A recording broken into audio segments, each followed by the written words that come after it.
Bismillahirrahmanirrahim. Assalamualaikum warahmatullahi wabarakatuh. Waalaikumsalam warahmatullahi wabarakatuh. Innal hamdalillah nahmaduhu wa nasta'inuhu wa nastaghfiruh wa na'udzu billahi min shururina wa min sayyiati a'malina. May yahdihillahu fala mudilla lahu wa may yudlil fala hadiya lahu. أشهد أن لا إله إلا الله وحده لا شريك له وأشهد أن محمدا عبده ورسوله لا نبي بعده. اللهم صل وسلم على سيدنا محمد وعلى آله وصحبه وسلم تسليما كثيرا. فقد قال الله تعالى في القرآن الكريم: أعوذ بالله من الشيطان الرجيم. بسم الله الرحمن الرحيم. شهر رمضان الذي أنزل فيه القرآن هدى للناس وبينات من الهدى والفرقان. صدق الله العلي العظيم. أما بعد. Alhamdulillah, teman-teman sekalian yang insyaallah dirahmati oleh Allah Subhanahu wa taala. Yang paling utama, marilah kita panjatkan pujian kita, rasa syukur kita kepada Allah Subhanahu wa taala. Karena sampai detik ini Allah masih memberikan kita ribuan macam nikmat. Di antara nikmat yang Allah berikan kepada kita yaitu nikmat iman, nikmat Islam, nikmat sehat wal afiat, sehingga kita dapat berkumpul untuk melaksanakan kewajiban kita yaitu sholat isya secara berjamaah, kemudian dilanjutkan dengan sholat sunnah tarawih bersama. Mudah-mudahan rangkaian ibadah kita yang kita laksanakan pada malam hari ini akan diterima oleh Allah Subhanahu wa taala. Amin ya rabbal alamin. Kemudian salawat serta salam tak lupa kita haturkan juga kepada baginda Nabi besar Muhammad sallallahu alaihi wasallam, karena melalui beliaulah sampai pada akhirnya kita bisa menjalankan yang namanya ibadah salat 5 waktu, hasil daripada proses Isra wal Mi'rajnya Nabi Muhammad sallallahu alaihi wasallam. Mudah-mudahan dengan adanya kita bersolawat, ini salah satu bentuk rasa syukur kita juga dengan adanya Nabi Muhammad, dan bentuk juga wasilah kita itu mengharapkan pertolongan atau syafaat dari baginda Nabi Muhammad sallallahu alaihi wasallam, dan mudah-mudahan kita akan mendapatkan syafaat yang sesungguhnya dari Nabi Muhammad sallallahu alaihi wasallam. Amin ya rabbal alamin. Alhamdulillah teman-teman sekalian, insyaallah yang dirahmati oleh Allah Subhanahu wa taala. Pada malam hari ini kita masih kuat, kita masih istiqamah untuk menjalankan ibadah sunnah tarawih seperti ini. Dan termasuk alhamdulillah kita masih istiqamah menjalankan ibadah puasa. Karena memang puasa ini adalah kewajiban kita sebagai muslim untuk menjalankannya di bulan suci Ramadan ini. Namun alangkah lebih baiknya lagi jika di dalam bulan yang mulia ini kita tambah dan perbanyak lagi ibadah yang lainnya. Salah satunya dengan membaca Al-Quranul Karim. Karena sesungguhnya bulan Ramadan ini adalah bulannya Al-Quran. Syahrul Ramadan ya, wa syahrul Quran. Syahrul Ramadan itu ya adalah bulannya Quran. Sebagaimana firman Allah Subhanahu wa taala, "Syahrul Ramadan alladzi unzila fihi al-Qur'an hudan lin-nas." Kata Allah Subhanahu wa taala, bulan Ramadan adalah bulan yang di dalamnya diturunkan Al-Quran. Ya. Bulan yang diturunnya Al-Quran sebagai petunjuk bagi manusia. Jadi ketika kita memang sudah mengetahui bulan Ramadan ini adalah bulannya Al-Quran, maka sebaiknya bulan ini kita perbanyak membaca Al-Quran. Nah, untuk memotivasi dan menambah semangat teman-teman semuanya agar bisa lebih dekat lagi dengan Al-Quran, insyaallah pada malam hari ini saya akan menyampaikan setidaknya 5 keutamaan Al-Quran, baik itu di dunia maupun di akhirat. Karena kadang-kala kita sebagai manusia ketika belum mengetahui keutamaan dari sebuah amal, terasa berat untuk menjalankannya. Sama halnya nih, kalau misalnya antum ketemu perempuan nih, ya, atau baru mendengar lah kata orang ada perempuan cantik, ya, tapi kita belum tahu keutamaan aslinya, belum tahu kelebihannya dari perempuan ini apa aja, maka bisa jadi itu membuat kita terasa malas untuk mendekatinya. Tapi begitu kita udah tahu di perempuan, ya, keutamaannya, kelebihannya dari perempuan, misalnya cantik, agamanya baik, tutur katanya lembut, santun, kaya pula, laki mana yang kagak kelepek-kelepek, ya kan? Nah, makanya malam ini insya Allah saya akan memberikan fadail atau keutamaan dari Al-Quran agar kita bisa semakin tertarik dengan Al-Quran, apalagi bisa sampai jatuh cinta dengan Al-Quran. Dari Nabi Muhammad SAW, beliau bersabda, khairukum man ta'allama Al-Quran wa 'allama. Jadi kata Nabi Muhammad, ya, sebaik-baik manusia ialah yang belajar membaca Al-Quran dan mengamalkannya. Jadi kata Muhammad, kalau kita mau belajar Al-Quran dan mau mengamalkannya, maka kita termasuk orang yang baik. Nah, kalau kita udah disebut sebagai orang baik sama Rasul, insya Allah menjadi hal yang sangat baik pula untuk kita dunia maupun akhirat. Atau setidak-tidaknya ini menjadi doa lah biar bisa jadi orang baik terus. Termasuk di kita kalau misalnya belajar membaca Al-Quran apalagi mengamalkannya, ya, di sini insya Allah kita termasuk golongan orang yang baik.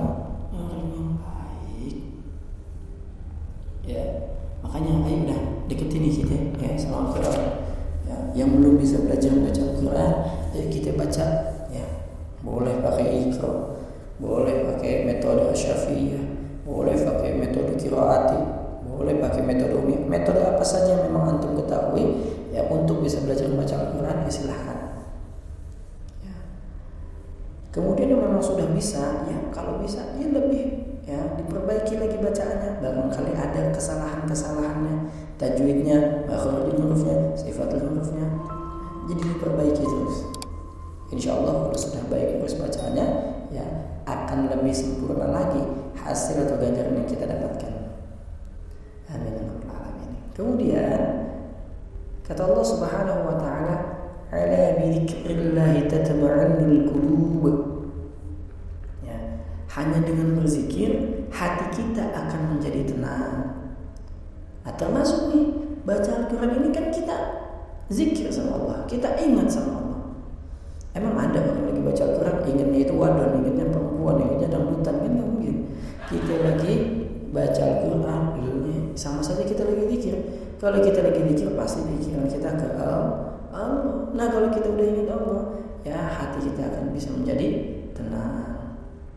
Jadi kalau kita emang lagi galau, pusing pikiran, mumet gitu, ya, maka sebaiknya membaca Al-Quran. Karena membaca Al-Quran ini termasuk zikrullah, dan kalau kita zikir ini, tadi kata Allah akan membuat hati kita akan tenang. Tapi bukan berarti yang baca Al-Quran adalah orang yang banyak pikiran dan hatinya goyang. Kalau di sini bahasanya goyang, ya.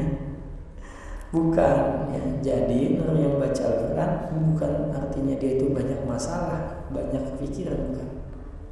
Makanya kalau kita bisa, kita banyakin baca Al-Quran, biar hati kita akan tenang. Dan tentunya hal ini perlu juga kita perhatikan tajwid dalam baca Al-Quran, mulai dari makhrajul hurufnya, sifatul hurufnya, tajwid nun sukun atau tanwinnya, mim sukunnya, dan tajwid yang lainnya. Supaya apa? Supaya bacaannya menjadi tartil. Karena kata Allah, kita itu diperintahkan baca Al-Quran dengan tartil, sebagaimana Allah menekankan dalam surat Al-Muzammil, ya warattilil Qur'ana tartila. Itu kata Allah Subhanahu wa taala. Kemudian keutamaan yang lainnya, yang ketiga,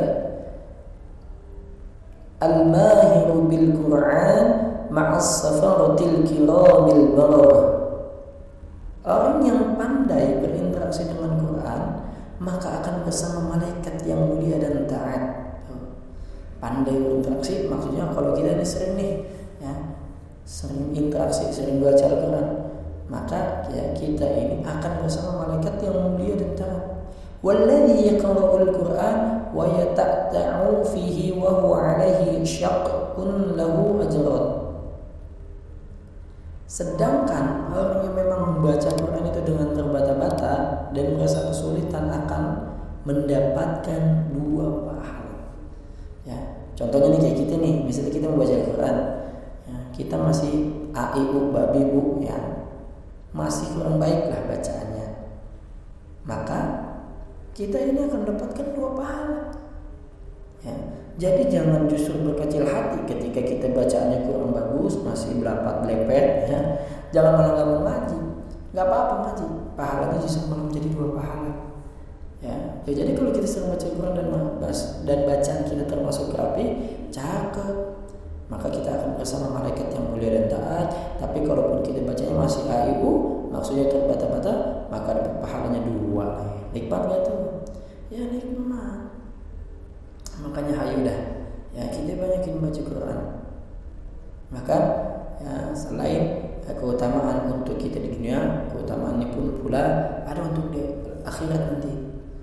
Ya, kata Nabi Muhammad sallallahu alaihi wasallam, "Iqra'ul Qur'ana fa innahu ya'ti yaumal qiyamati syafi'an li ashabihi."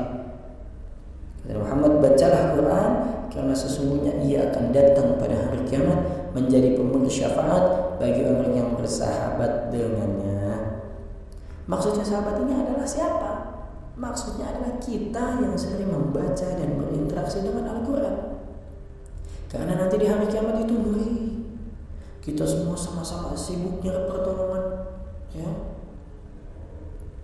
Fa idza ja'at as-sakhah yauma yafirrul mar'u min akhihi, pada hari itu kita itu semua pada sibuk yang lari daripada ibu bapak kita, lari dari saudara kita, wa ummi wa abi, lari juga daripada ibu bapak kita, wa sahibatihi wa bani, lari juga daripada anak istri kita. Nah, itu semua kita sibuk tuh, sibuknya nyari pertolongan. Nah, salah satu yang bisa menolong kita adalah Al-Quran. Maka kalau mau dibantu dengan Al-Quran, kita kudu banyak interaksi sama Al-Quran. Insya Allah kalau kita banyak baca Al-Quran, nanti di hari kiamat kita akan mendapatkan syafaat atau pertolongan dari Al-Quran Al-Karim. Amin ya Rabbal Alamin. Kemudian keutamaan yang lainnya, ya untuk kita di akhirat juga tentunya ada efeknya untuk kita. Kata Nabi Muhammad SAW, "Man qara'a harfan min kitabillahi falahu hasanatun wal hasanatu bi'ashri amthaliha." La aqulu alif lam mim harfun, walakin alifun harfun, wa lamun harfun, wa mimun harfun. Ya. Jadi kata Muhammad, barang siapa yang membaca satu huruf dari kitab Allah Ta'ala, dalam hal ini kitabnya adalah Al-Quran Al-Karim, ya, maka ya maksudnya di sini adalah kita memperoleh satu kebaikan karenanya. Sedangkan kebaikan itu dibalas dengan 10 kali lipat. Bahkan kata Muhammad SAW, "La aqulu alif lam mim harfun." Kata Muhammad, ya, aku tidak mengatakan alif lam mim itu satu huruf. Jadi ya alifun harfun, satu alif, ya alif saja itu satu huruf.